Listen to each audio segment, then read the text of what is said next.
construction of KARAPIRO has been going on for 7 years, and now at last work is coming to an end.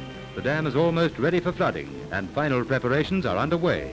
The Waikato River will rise behind this great rampart of concrete and form a lake covering 2,000 acres.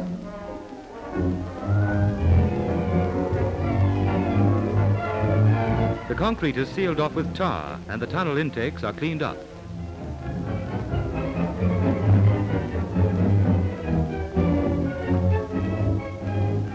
On top of the dam, final adjustments are made to one of the penstock gates. When the gate is finally lifted, it will allow the water to flow down to the powerhouse below and through the generators.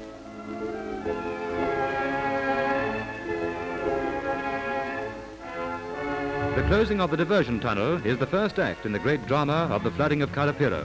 A button is pressed, and the wheels turn to lower the gates. The gate slowly descends to close the diversion tunnel.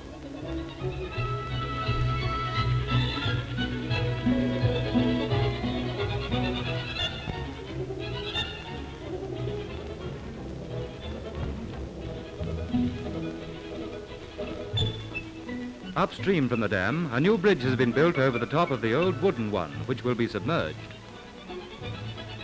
The main casualty in the flooding of KARAPIRO will be Hora, the oldest hydro station in the North Island. Since 1910, Hora has been producing 10,000 kilowatts, but KARAPIRO will eventually generate 90,000 kilowatts. This is Hora's spillway. It takes the surplus water which doesn't flow through the generators.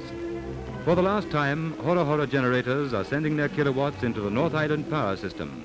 After nearly 40 years' service, the switches are closed. Hora is shutting down.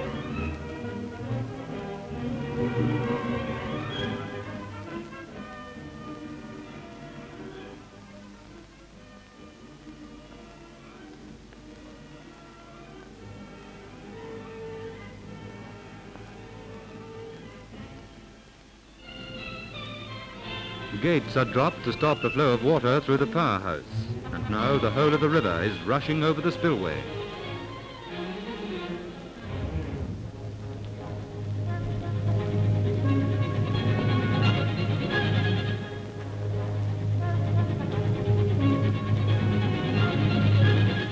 Down the river, the old wooden bridge has been floated off on buoys, and attempts are made to salvage it for breaking up.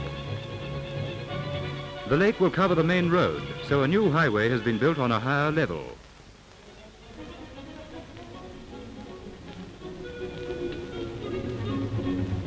The lake is already beginning to cover part of Hora, and now comes the tough and heartbreaking job of pulling down the equipment and dragging it out before the level becomes too high. But time is short.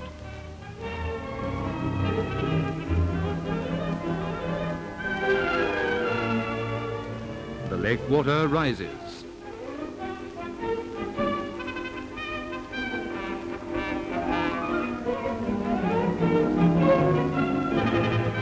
Even the houses that surround the old station are pulled down. Everything possible must be saved, and there isn't much time.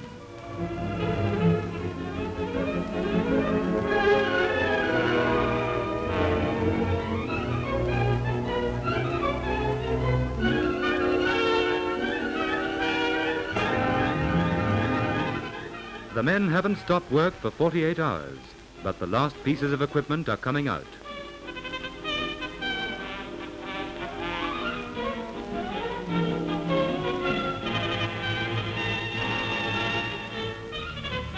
The old wooden bridge is floated away. Its timber can be put to good use.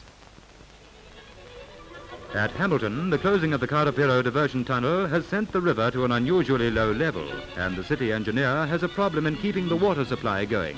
New pipes are installed.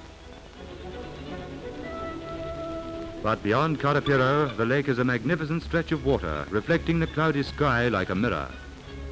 At KARAPIRO, the lake covered with pumice stone is now almost high enough to flow over the spillway. On the night of April the 8th, hundreds of people flocked to KARAPIRO to await the water's plunge over the spillway.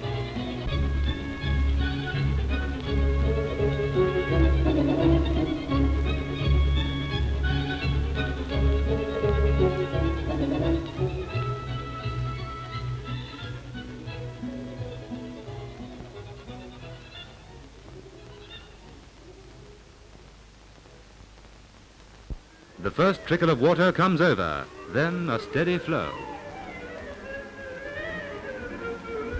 By early morning, a great torrent of water is falling down the spillway, the whole of the Waikato River.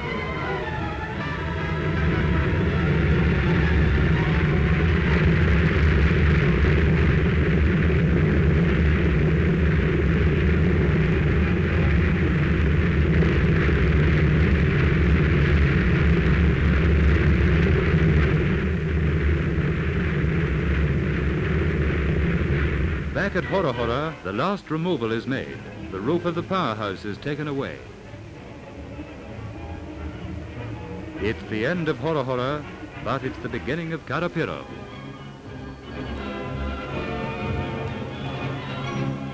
The water is flowing down through the intakes, down to the powerhouse below. At the far end of the powerhouse, number 1 generator, which will turn out 30,000 kilowatts, is undergoing tests. The first tests are successful, and the generator is run over a longer period for further tests.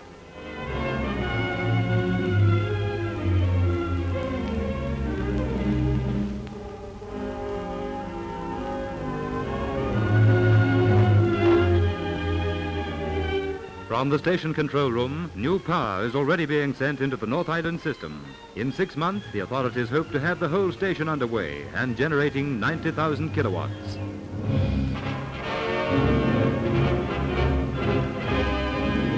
The power flows up to the outdoor station and through the pylons and across the country.